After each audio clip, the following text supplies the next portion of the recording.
Lingkungan yang menderita adalah konsekuensi dari pembangunan dan pertumbuhan kota. Dalam kasus kota Samarinda yaitu sungai. Ketika saya masih kecil, sungai-sungai bersih dan penuh dengan kehidupan.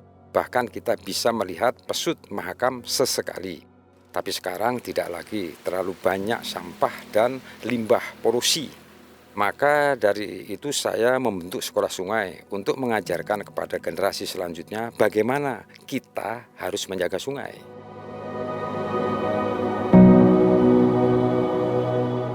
Kota Samarinda adalah ibu kota Provinsi Kalimantan Timur yang hanya berjarak 100 km dari ibu kota negara baru.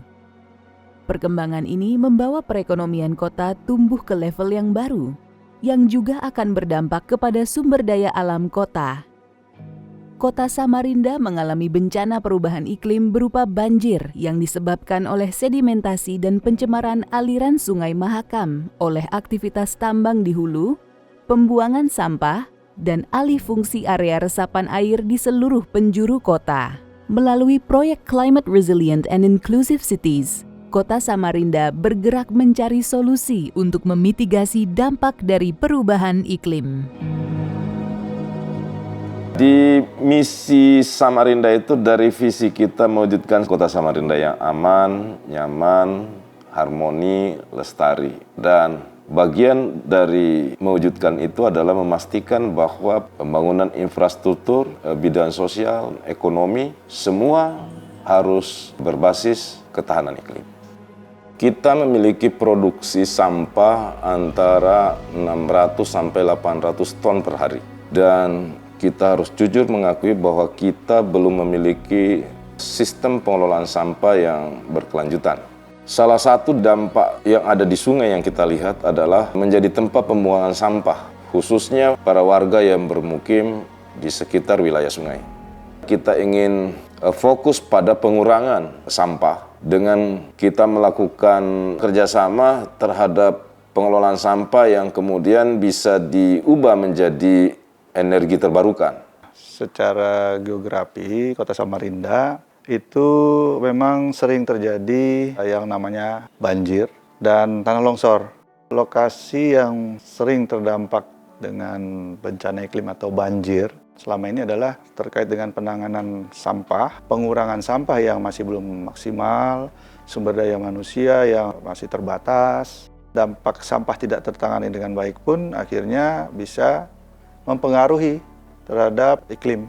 Bapeda mendukung dalam upaya pencegahan perubahan iklim itu melalui melakukan penganggaran terhadap OPD terkait. Dalam hal ini Dinas Lingkungan Hidup dan PUPR. Samarinda sistem pengelolaan sampah atau TPA-nya itu masih bersifat open dumping.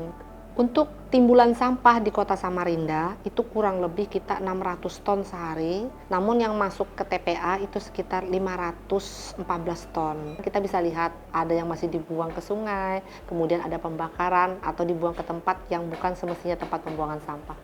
Kami punya pemikiran dan sudah diterjemahkan, kami memiliki kapal, namanya kapal Karisma, kapal pembersih sampah Sungai Samarinda. Itu 2 buah kapal dengan kapasitas 4 ton satu kapal. Kita punya semacam kelompok pembersih sungai juga seperti GMSS, Gerakan Memungut Selai Sampah, kemudian Gempar juga Gerakan Pembersih Parit itu. Itu semuanya adalah orientasi untuk sama-sama menjaga kualitas air yang ada di sungai. Proklim Lestari Kelurahan Sindangsari terbentuk pada tahun 2018. Pemicunya adalah pemikiran saya mengenai karbon yang sudah begitu banyak kita lepaskan dan juga sampah, karena memang sampah adalah problem di mana-mana. Untuk mendukung program pemerintah tentang pengolahan sampah, kami yang jelas telah mendirikan bank sampah atau bank ramah lingkungan. Kami juga menyampaikan kepada warga untuk mengolah sampah dari sumbernya, yaitu rumah tangga. Kebetulan kami di bank sampah itu ada 50 nasabah yang aktif. Dari setiap minggunya itu rata-rata sebelum dipilah bisa mencapai 15 kilo. Karena tujuan kita adalah mengurangi sampah gitu ya, sehingga sampah itu diharapkan jangan sampai meningkat. Kami memang menargetkan Kelurahan Sindangsari adalah zero waste.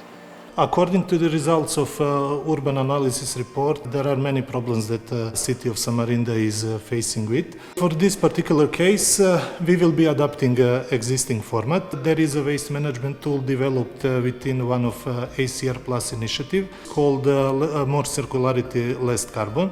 Proper implementation of this tool will definitely contribute to the quality of life of citizens in Samarinda. Proyek kerjasama antara pemerintah kota Samarinda dengan KRIK bagi kami ini sangat penting dan strategis karena melakukan pembangunan kota sangat penting untuk dimulai melalui program aksi mitigasi dan adaptasi terhadap perubahan iklim.